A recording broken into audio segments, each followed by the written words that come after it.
bane banitisa kade kano mwasuse mutya muli mutya bagifollowinga nembebaza nebagamba ati kyomwakola kyakabinyo okubanga mwasubscribing ate ne bunjiga kade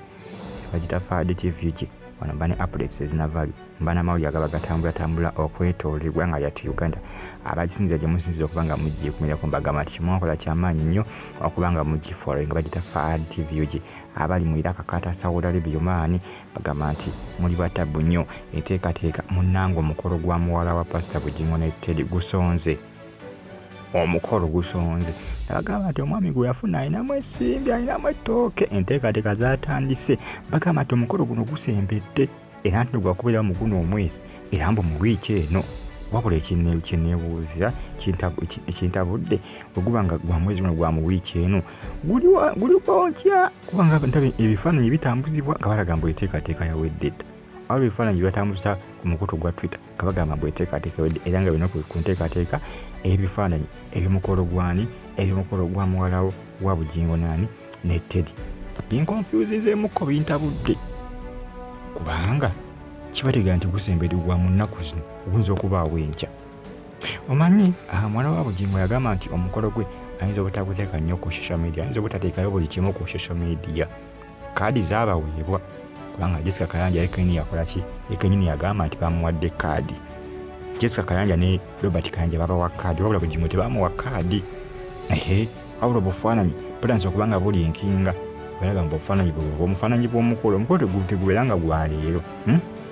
bali mutubuzabuza mbu gwa mu wiiki eno wakati ongamba otya nti gwa mu wiiki eno naye nga ate teekateeka zaawedde guyinza n'okuba ogw'olwaleero nga tuli mu kwefumba wano kubanga ebifaananyi nkedde kunoonyerezaako nga biraba biri ku Twitter okubitrendinga awo bintabulidde awo binkonfuzinze obufaananyi bwe batambuza jjukira nabagambako ne bagamba nti omwami gwe yafuna bano basajja bainginiya bano abakola ku bizimbe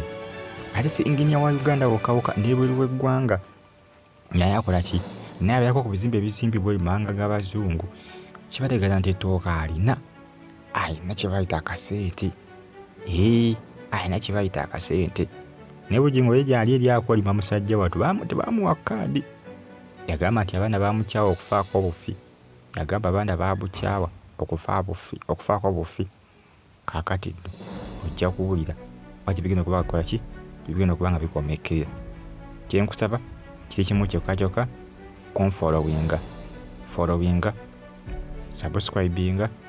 nyiga ku kade nkwebaza ino gisidde okuba nga onfollowinga n'okuba nga ogyekomerako bagita Fad TV UG comment section weeryawo sooka ontera obubaka mu comment section ate osigale nga ogyekomeddeko omukolo gwo gusembedde newankubadde bagezaako okuba nga balaganga ogukyali naye ennaku z'omwezi guyinza okubawo ogwaleero kubanga obufaananyi buno butambuzibwa bonconfuse naye nakusaba ogimpereka like ate osigale nga ogifollowinga abali mu Uganda kata Saudi Arabia mbatumuddeko nembebaza nembagamba nti kyamazima kyo kyemwakola kyakabi nnyo kya tabu kya bole nsonga za muwala wa Bugingo okubanga agenda kubanga munnange akola emikolo gali kwoleka yakwaniriza okubanga mbatuusaako apudesi ezikwatagana ku nsonga zino engezako okubanga munnange mpenjawulinja buli kimu so okubanga nfuna information entuufu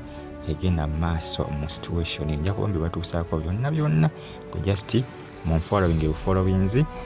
mu subscribing ate munyige ne kade nkyagezako okubanga mbifeffetta naye nga bikyankonfuzinzeemuko kuba kadi bagamba omukolo gwali gwa mwezi gwakumeka gwa 7 kyokka tebagamba nti ate tegulina guli mu wiiki eno kyokka ebifaananyi bitambuzibwa biraga enteekateeka zaweddera kiraganga n'omukolo ogw'olwaleero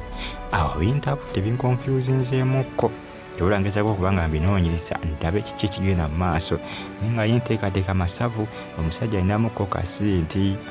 kasente obula omukolo enteekateeka eri bweti Bugingo nagambye tebamuwa kaadi ebiseera singa baba tebakuwadde kaadi teweetatala kukola ki weetatala kulinnya ku mukolo oba tofunye kaadi teweetatala kukola ki kulinnya ku mukolo kubanga munnange biyinza obutatambula bulungi ku sayidi yo oba olina kukola ki oba olina kugamba kukita nokakanya puresha nosala puresha n'olinda ekivaayo ninga kadi bangi baziba wa pastor abinjolo bawa kadi ne Bugingo tebamuwa kadi ndo Muwala we yagamba temuwa kadi. Jukira Muwala we yava n'agamba yetaga buyambi kuva wa Bugingo. Yagamba yetaga buyambi kuva wa taata. Kyamuyita kitaawe newakubadde bamunyiigira. Jukira obamukuba amasasi abaana nti baalinnyayo kiraga nti bamukyawa. Omuntu oba ofunye obuzibu nga bukwatagana kulamu n'atajja kulambula manya nti oyo yakukoowa wamukeeta wamusina. Kino kibagamba nabewuunya butagendayo kumulambula. Salizo eri gye yazimba ennyumba eri ewapya eri ku Hoima Road ng'oyise mu Naasa ne weyongerayo nga salizo ye wakiseeyo anti gye bazimba amaka gaabwe amapya gabeeramu naani ne Susan Makula. Akati munange bigenda maaso akadde kano tulinze emikolo tulebe gigenda kubanga gitambula naye ng'emikolo gyandibanga gisembere n'osembera ali mu ttubuzi abasi bagamba nti gya mu wiiki eno kubanga abafuna kaadi kiraga nti omukolo gwali guno mwezi guno gw'omusanvu ennaku z'omwezi tebazanja tibanjira nnaku za mwezi naye ate buno bufaananyiza obuliikinze bondetera okulowooza nti omukolo okoze ki omukolo gusembedde ebyaddala mongere okubanga mugifollowinga followinga Fadi UG News KBTV UG kosaniki RTV Uganda zero bindekere jukira KB ziba reviews updates ezikwatagana ku firimu ezaromatic ne KBTV UG Fadi UG News eyo basicyateekera bulungi content ngenda kubanzamu okubanga mbeera consistent okubanga mbateera ngayo updates just mubere bakakamu mufollowinge musubscribinge munyigwe kade bifaananyi byensudde okubanga nfuna bibalumiza okumakyo bya mukolo gwani gwa Muwala wa Pastor Bugingo naye nze kyamazima nange binconfusinzemuko omukolo gwandibanga ekyamazima ogw'ogusembedde. Lwaki babikweka kubanga bagamba tebijja kuteekebwa nnyo ku social media byonna kubanga eri amativi agaali gagala obuweereza live bagagoba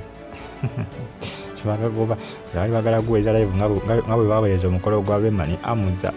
Jikira omukolo gwa Remani Dr. Amuza gwali live amativi gonna gaaliyo nga guweereza live zino guno baali bagala okubanga bakola ki bagukola wabula Muwala yagaana kubanga esente bazirina ezandisizudde amativi ago okukola kyo mukolo okubeera live naye munange bagamba tetwagala kwerabisa nnyo Muwala yagaana. Bugingo sajja tujjali eryakolima omutabani naye bamumagamba nti bamulemesa omutabani omwana we omugalanda akati n'abawala bamukyawa akati nojja kuwulira nti bikyatambula bulungi. Jukira Salt TV bagikulako ku free to air baana akati bakyasonda ensimbi ez'okugizaako yakutulwako dda kakati onabagambe olaba TV bekuleme okwasaganya ku free to air